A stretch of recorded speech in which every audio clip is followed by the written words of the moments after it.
Welcome to Professor Game Podcast, where we interview successful practitioners of games, gamification, and game thinking who brings the best of their experiences to get ideas, insights, and inspiration that help us in the process of getting the students to learn what we teach.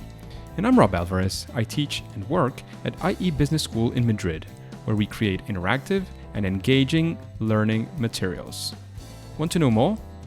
Go to professorgame.com/subscribe, start on our email list, and ask me anything. Welcome, engagers, once again to another episode of the Professor Game podcast, where we will be chatting with Robert today. But Robert, before we kick off, we want to know, are you prepared to engage? I'm prepared to disengage, re-engage, and fully engage. Let's do this. Today we have with us, as you can hear, a very energetic and interesting speaker who is Robert A. Belle. He's a transformational speaker. He's an author and an ACCA Qualified Accountant as well. And you'll be surprised, people when thinking of accountants, they think of a set of things, and you'll see what he is all about, because he helps people who feel stuck in their career or life journey to break away from the norm and find new paths that reveal their true value. Of his new book, Blow the Lid Off. He's on a global mission to help individuals who feel inferior and have given up on their dreams to think freely, create unapologetically, and live abundantly. That's not the typical thing that we think when you think of accountants, right? A creative person is not typically what you think of when you think of an accountant. But we have Robert with us today because he is here to help people who feel stuck or are in their life journey to break away from the norm, and they want to find new paths and reveal that true value that characterizes every single one of us. So Robert, is there anything that we're missing from that intro that we should mention before we kick off? The only thing that I would say is missing is the drum rolls for us to get started. Let's do this, because as you know, Robert, we like to get to know our guests a little bit, right? So what we do typically is ask our guests about a typical day, right? If you were going to say, we want to be in the life of Robert, or we want to see what it feels like, what it looks like, what would that life look like? What would a typical day or maybe a typical week look like for you? Great. Welcome to a day in my life. My day starts definitely first thing is just through some sort of meditation or some sort of scriptural reading, ancient texts. I meditate, I have a devotion, and then ideas pop into my head. Every morning I get an idea, I write it down. It's usually an idea on either something I've been thinking about prior or a new angle to something. I just get some sort of insight very early in the morning, and I write it down and build on it. So that's how my day normally starts. After that, I get some kind of exercise in. I get my exercise in first thing in the morning. I could take various forms, indoor, outdoor, weighted exercises, body weight exercise, whatever it is, to just clear my mind and get me ready for the day.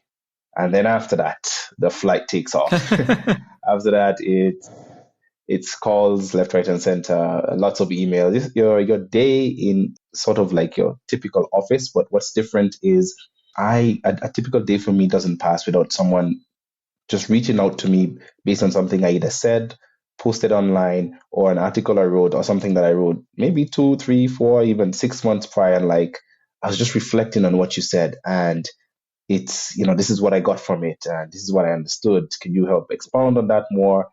Or someone will reach out to say, I think it's time for me to get coached by you right now because I've been really holding back my creativity. So that's usually how most of my days go. There's an inquiry that comes in based on some sort of seed that I've planted some time ago. Then I, take it up from there. And then the day ends the same way it starts, with some sort of just meditating to calm the day down and ideas that spring into my head. And I write them down and I think about it. Yeah. Interesting. So very, sort of cyclical in a way, right? That you start the day in a way and you come back to that at the end of the day to clear your mind. And just a very quick and specific question. Is that sort of that first idea that you were talking about that you have in the morning? Is there some sort of reflection, like you set it up the night before? Like, how does that actually work specifically? Sometimes I set it up the night before. Sometimes the idea that comes in the morning is something that I've probably been thinking about for weeks or even months. And I get that connection because we're going to be talking quite a bit about creativity in this episode. And that's what creativity is, just simply connecting the dots. So that thought that comes in the morning is it's connecting two sort of, that don't seem related dots or data points. And then I get that connection in the morning. It's like, all right, I see how that connects. And the one in the evening sometimes could be totally unrelated. Sometimes it's totally unrelated or based on something that was said during the day or something that I heard or just something that I thought about. So it's a bit random. I would say that.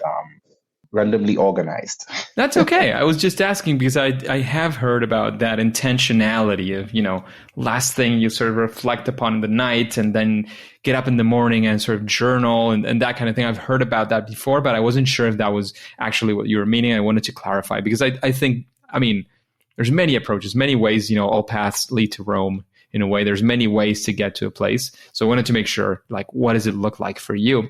And we'll be getting deeper into your process for sure. But before getting into your process, we also like to kick off with a sort of strong question because, many of our guests here, including yourself, of course, are clearly in a path of, significant success in general. And, we tend to put somebody on a pedestal in a way, right? It's like, oh, this person is doing amazing things. But I'm sure, just like many of us, you didn't start there or it hasn't always been that way. And you've learned a lot from things that are not exactly a full success. So we want to get into one of those stories. One of the times, or maybe what you would call your favorite fail or first attempt in learning. One of those times, things didn't go the way you were expecting it. You were working on a creative project or creating something, using your creativity for one of these interesting things that you do. And it just, at least initially, didn't work out. And we want to know, how that went, how you got out of it, or at least what did you learn, what lessons you took away. All right, that's a fairly good story, and I'm ready to get into that. I would say one of my biggest favorite failure is that I had just this idea that accounting. I noticed when I was answering what my typical day looks like, I mentioned nothing about numbers. It does get filled with numbers. I think that was obvious. And somehow I just had this inclination, an idea that accountancy or accountants are very creative because accounting is about telling a story. It's telling the story behind the numbers, right? It's putting the story of a business, the story of an entity, the story of an individual, your personal finances, and it's telling a story. And I was just really convinced with that. And I tried it. I spoke to professors and very experienced and senior people in the field of accountancy and finance. And they were like, get out of here with that. It did not go anywhere. I did not go anywhere. And the reason why I had that idea is I started practicing accounting in 2001. And back then we had very little automation or computers going. So everything was very manual. But I just always had this knack for automation or making things, just seamless and more efficient. And I realized the more time that I saved with automating the processes back in 2001, when even personal computers was not really that big, I realized that this gives more time to investigate, the story behind the numbers and not just entering data and putting in documents and using a calculator, and I was like, I think this is what accountancy should be like. And it was a big failure. It was a big failure since then. That's how long ago I've had this inclination, since around, the early 2000s. And it failed. As we turned into the next decade, 2010, I silenced it. I definitely silenced it. So I call it a failure in quotation marks because I gave up on it. For me, failure happens when we give up on something, not when you don't win an award or when you don't make money. Failure for me is when we give up on something, right? And I gave up on it. So I thought it was a failure. Then I started to see articles coming out, World Economic Forum, top skills by 2020 is creativity, and if you know that list that the World Economic Forum came out with, they said like one of the jobs that will be replaced quickly were data entry clerks and accountants and bookkeepers. And I was like, I saw it still then. Still people didn't see that connection. So I was like, creativity is going to be in high demand and these jobs will be replaced. But it wasn't the jobs in entirety. It was what was currently happening. And I was like, I said that. When I saw that, I was like, I said that 10 years ago. Like I said that 10 years ago, guys. And I was telling other people, like, you know what, guys, you see this. And they're like, look, just go back to sleep. You haven't gotten enough sleep yet. at that point, I realized, all right, I'm not going to give up on it. I think it's just not yet the time. So I'll wait for the time to happen. And I know I'm supposed to be talking about my favorite failure, but I'm just letting you know, Rob, that my favorite failure turned out to be the mission of my life. Huh. So that's quite the turnaround, Robert. Definitely interesting story. And see how, I kind of mentioned it, nothing to do with this story necessarily, but, in the end, all paths lead to Rome, right? Yeah, exactly. It was not maybe the right time, but in the end, it is exactly what you are doing. And again, it was a pun at the beginning. This is, and I kind of authorize myself to do these kinds of puns because I also teach, or used to teach especially, quantitative methods. When we teach business students, there's sort of two subjects that they're not very mostly keen about. Of course, there's the occasional geek like me, maybe like you at a certain point, who likes these topics, which are quantitative methods or statistics and accounting. Those are the two typical subjects that people are not necessarily dreading, but not excited about, right? People think, business is all about, I don't know, human resources and marketing and operations and finance and strategy and these things. Nobody's thinking like, oh yeah, I'm going to this business degree to learn all these statistics and accounting, right? So I was doing this pun because I've been in that place where I know this is not what people typically think of. And again, I'm a quantitative methods professor, but also I teach game design, gamification. So, there's many interesting things that can come from anywhere you're at. And that is why we want to speak about creativity today. And that's why we're introducing the topic with this. So, Robert, of course, we talked about this kind of failure because in the end, it was not a failure. You're coming back to that exactly now. It was a temporary failure, as usual. And now we would like to know actually of a success, something that you set out to do and using, of course, all those creativity elements that you have. And actually, it was a success. We want to be there and see, maybe some elements, some clues. The success leaves clues, right? So we want to follow some of those. I like that. That success leaves clues.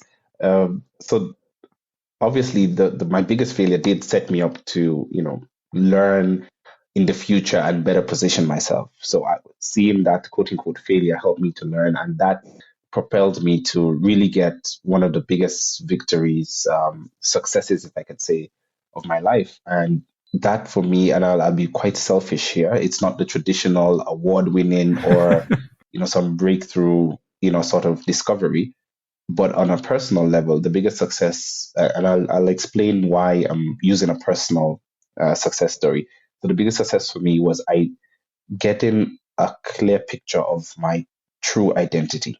And when I say my true identity, I mean my identity void of accolades, of my profession, of my position, of my test scores or degrees or etc. Because I realized that as I started to look at the story behind the numbers of a business, I started to look at the story behind the numbers of my own life. And I started to figure out, all right, so who am I really? Am I just an accountant? Am I just a speaker? What am I? And I did regression. I used regression analysis and looked back at my life and looked for, I seriously did. I looked back and I realized that there were three recurring themes in everything that I do, whether I was at work, at play, at home, just at the basketball court, wherever it was. Three things kept coming out for me because I said, I need to be able to put a foothold or a stronghold on my identity. It should be able to be the same. I should find something that is, synonymous no matter where I am or how I am, because I'm an accountant when I'm at home. I'm not an accountant when I'm playing basketball, or I'm not this, so I needed to find my identity, right? Devoid of any one thing. And I discovered that in everything that I was doing, in everything that I was trying to do or even failed to do, the three themes that came out is that one, I championed creativity in everything that I did. Two, I was an ambassador of wellness, or I am an ambassador of wellness. And three, I'm a pursuer of excellence. That is my biggest success in life. And it's personal, but it's also extrapolated to be the biggest success I've helped other people to recognize. So I help people to recognize that identity and move away from using their career or their work as a source of identity, but ensuring that the identity comes from within, instead of from without. Interesting. So a different way of seeing you as an individual. And how does that, can you give us very quickly, because, well, actually, let's get into your process, your creativity process, and maybe it has to do with the story that you just mentioned of getting people to reveal their true selves. How does that work? Is there a process to revealing your true self? How does, and again, if it's related, especially if it's related to creativity, we're very interested in understanding, how that works. All right, yeah, let's get into that process. So the first thing that step one in the process is removing any biases. We have a lot of biases about ourselves, both either heavily positive or heavily negative. It's kind of difficult to see ourselves quite objectively. So step number one in the process was that. Number two meant getting a 360 review or view of my own life or of your own life, which means asking someone who has worked with you, someone who has worked under you or worked or supervised you, asking someone who you're friends with, someone who doesn't know too much about you, someone who knows a lot about you, someone who you don't quite get along. And that one is a bit tough. That one is a bit tough because that's what I did. I went back and asked even people who I don't speak as like, hey, look, and I was just very clear. I know we don't get along, but I just want to get some feedback from you. I'm only asking you for feedback. I don't want to start rekindling any friendship or anything, but I just want to get a feedback. How would you describe me? And as nasty as whatever comments they'll give, I took it and I started to assess and to analyze, okay, what is really coming out of this? What are they saying? And it's a difficult process, I must say, because you facing our own failures or facing our perception of what the others have of us is very difficult. You go into that process as objective as possible, as if you're writing a story. So you're being like a journalist. You're writing a story of someone, or you're writing a biography on someone, which is yourself. So I wrote a biography on myself and I listened to the negative comment and I didn't defend it. I didn't say, no, well, that person is just saying that because they're just always miserable or they're just unhappy. I was like, could there be any truth to this? And if there is any truth, what does it mean? All right. And sometimes someone can say, Rob, someone can tell me something like, maybe you're very impatient. And no one wants to be told they're impatient. But what are they actually saying? Right? What is the story that they're saying behind it? And what I realized that when people are telling me that I'm very impatient, it means that I am a go-getter. What I was hearing them say is that I don't have, okay, not that they told me personally that, but I'm just saying if someone says you're impatient, right, it doesn't necessarily mean that you're short-fused or you get annoyed quickly. It just means that you're focused on whatever you're doing to the point that you don't entertain distractions too easily, right? And that could lead someone to having a little bit of, to being a bit of impatient. So imagine you're working on a game and people keep interrupting you that just has no value to it. I mean, you can come off as a bit impatient, right? So the process that I took is looking at it situationally and then extracting it from the situation and see, is this applied anywhere else? Has this come up anywhere else? And then if it has, I write it down and I see, and I try to formulate what is really coming out of it. The process looks so meandering. It's not really a 1, 2, 3, 4 step process. Interesting. And I just want to delve a little bit more into this because I think many of the listeners might be at a certain degree, of course, different degrees for each person, might be facing one of those moments of, how do I, like, I am a professor, I'm a teacher. Am I also going to be a gamification designer, somebody who does gamification for learning, somebody who does game-based learning? Am I going to do any of these things? So I want to make sure that we leave them with some sort of nuggets to explore that path if it's what they're interested in. So could you give us any guidance into, again, discovering that true path, that thing that has been guiding you?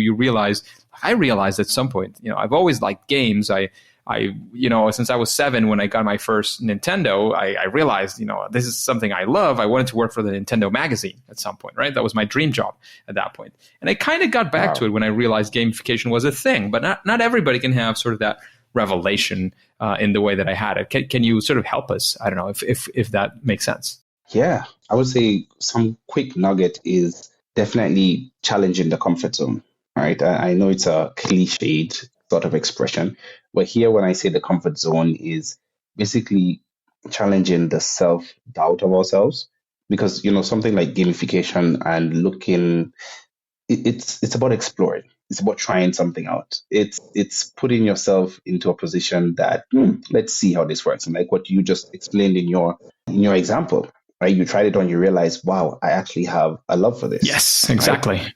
So the nugget is, don't be too quick to follow things that you like. because that's how a comfort zone gets built up. Because things that we like tend to come easy to us. But at times, the things that we may not like could be a little difficult at first because the learning process and the learning curve, just dictates that. Huh. For example, I never, ever whatsoever thought that I could be a public speaker, right? I just never liked it. I mean, who does? The possibility of people laughing at you, and in this day and age of social media, people will just cut and paste what you say, and I was just like, absolutely not. But what happened is when I would be amongst my friends or whatever, when I'll share some kind of nugget or knowledge, because I just like sharing those ideas that I get in the morning. I was like, hey guys, I thought about this. What do you think about this? And they're like, what do you mean? And I would explain it. And they're like, man, you explain things so well. I was like, you should be a speaker. I was like, what? Nah, that's definitely not me. But just like what you said, when I tried it, I realized, okay, I'm not necessarily that so passionate about speaking, but what I'm passionate about is helping break down complex concepts to people in a very simple manner. That's what I was passionate about. So if I didn't give speaking a chance or a try, I would not have recognized that passion or that love that I have for what I do. And it translated not just through speaking, because I didn't, you remember after I did this because I told myself I'm not going to go by labels.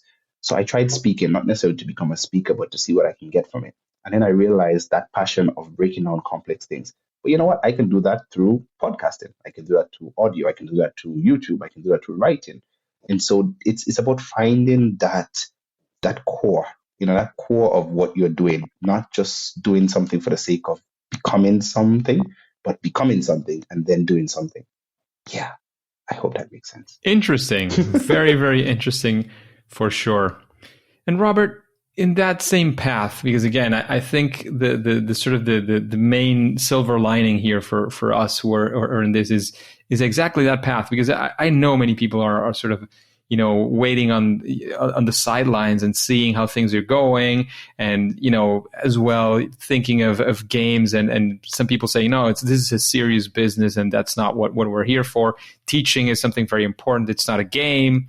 Those kinds of things can lead to maybe not exploring these paths as much as you would, your instinct might tell you might, and not realizing all the potential that is there for you and for your learners. And one of the things that I got from your story as well is, sometimes it's not just about the medium. There's many mediums in which you can, get your message and do the thing that you're meant to do. It's about how do you get it across, right? So gamification, game-based learning, game-based solutions is just another way to get across solutions. So in that sense of finding and exploring these things, you just gave us a nugget, but is there some sort of best practice? Something you say, well, when you're doing this, as you said before, you said, forget about those things that maybe you don't like at first and think about this some other way. Like can you achieve your objectives? Is there some sort of, again, it could be a best practice or say, look, the main thing here is what you said before. I just want to make sure that we get that as well. Yeah, absolutely. The best practice is allow yourself to be led, right?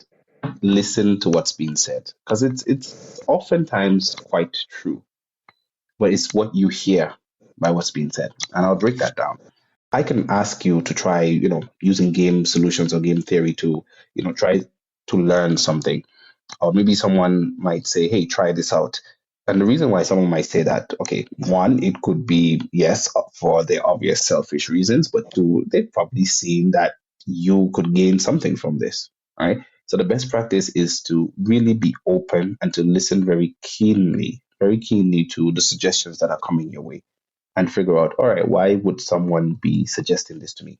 And there's this counsel in a multitude of people, right? So if a number of people are saying, hey, try this out, try that out, it's worth exploring. It's worth trying. I think that would be the best practice, trying it, but not for the sake of trying to become the expert or trying to get a certification or to become qualified, etc., but to pull yourself into a realm where you are sort of relinquishing control for a moment, relinquishing control, because the way our brains work in the executive mode network of our brains is like, I got to get this done and I will only do it until it makes sense. So you need to get to that point where you are allowing yourself to be taught, where you will absorb what the experience that you're going through. That would be the best practice, and deferring any judgment or trying to rationalize it with what makes sense for you right now. Now, obviously, it doesn't mean that just go do some very extreme,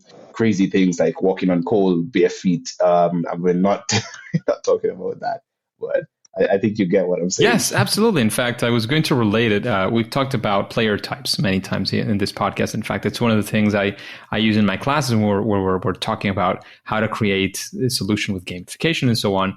I would say, like, bring out, because we all have a little bit of each of these player types. And one of them is the explorer. So bring out that explorer inside you. Bring out that part of that curiosity that just wants to wander around and explore and see things and just sort of test the waters. So bring it out and allow it to listen to all that advice, as you were saying, to be open to things that might come. That would be like a nugget, and to again tie it into the player types, which is something that I tend to do quite a lot in my classes.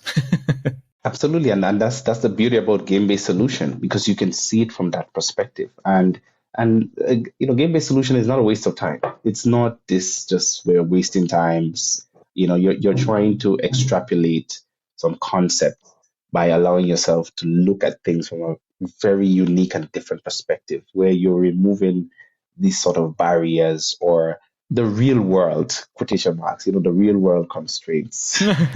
Absolutely. In fact, yeah, it's exactly all about putting, and I like to say this as well, putting in some lenses. Like, you can put many different lenses. If you study psychology, you'll see the world through the lens of psychology and engineering and so on. Gamification is one of those lenses, right?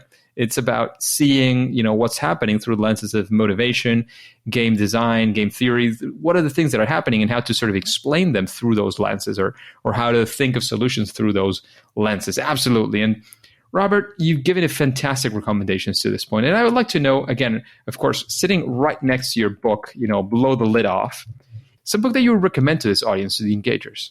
The book that would be next to my book that I would definitely recommend, I had it here and I'm trying to remember. It's Essentialism. I've forgotten the name of the author, but I'll let you know. We can always put it in the show notes. Yeah, we will put it in the show notes for sure. Yeah, it's Essentialism, and the reason why I recommend that book, because there's so much noise, and when you're using something like game-based solution, is that you want to quiet the noise, and you want to be able to just open up to listen quite well. Because when there's a lot of noise, you can't listen and you can't observe too well. And the reason why I recommend that book is because the 3 principles of essentialism. Number 1, you can even call them, for the sake of it, player modes or player types. Number 1 is explore. The explore principle is number 1 of essentialism. That is, essentialists are people who explore and they don't overly commit to one course of action. They understand that and are willing to absorb the sunk cost of exploring a course of action. So they'll try something out, and if it doesn't work out, fine, well and good, count your losses and move on to something else. And isn't that how a game works? Then number 2 is so number 1 is explore, I said, and number 2 is eliminate. So that's the second principle of essentialism, in that after you've explored, then you start to eliminate options. You decide which path to take and which path not to take. And then finally, you execute. You execute on the things that you've decided that are essential and must be done for your life and for whatever it is that you're pursuing. You have to put on those 3 hats for sure at some point. One after the other. That makes a lot of sense. And that sounds like a fantastic book. Essentialism. We'll have it on the show notes. You go to professorgame.com. You look for the episode with Robert. So Robert Belle, Belle, and you'll find this episode definitely and have that recommendation of a book. So Robert, is there any sort of final piece of advice you want to leave the engagers with? Of course, let us know where we can find out more about you, about your book, before we say that it's game over. All right. Before we say that it's game over, the one piece of advice that I would like to say is every next level of growth in your life first requires a deeper level of insight. And for you to get a deeper level of insight means you must break down any preconceived notions you've had before. Because no growth ever happens unless you first get a deeper level of insight. So that's what I'll leave with the listeners before we call the game over. And you did ask how you can connect with me, right? Yes, how can we connect with you, where we can find more about you, about your book, your speaking, wherever you want to lead us for sure. Great. The best way to connect with me is through my website, www.robertabell.com. From there, you'll find all my social links, LinkedIn, Instagram, Twitter, Facebook, and everywhere I'm at Robert A. Bell. So quite easy, but you can connect with me through the website and you can find me there. You can also get a copy of my book of anywhere where books are sold on the World Wide Web, at least the major outlets, Amazon, Amazon.com, Amazon everywhere around the world, Barnes and Noble, wherever you find books, so you can find it there. Absolutely. Thank you very much for investing this time today with the Engagers. Robert, we took some time off your schedule to do this, and I'd like to thank you very much for doing that. However, at least for now and for today, it is time to say that it's game over. Engagers, it's fantastic to have you here. And as you know, this podcast really makes sense when we have you, the Engager, so let's connect on different places. Today's suggestion is Twitter. That way you can, make questions, follow what we're doing, whatever it is that you want to do with that interaction on social media. If you want to find my account, it's professorgame.com/Twitter. Always sharing content on the topics around games, game design, gamification, game-based learning, game-based solutions, as you know, especially around education and learning. And before you click continue, please remember to subscribe, or now I think it's called follow, for free, because this has no cost. This podcast is and will be always a free podcast through your favorite podcast app. So follow or subscribe and listen to the next episode of Professor Game. See you there.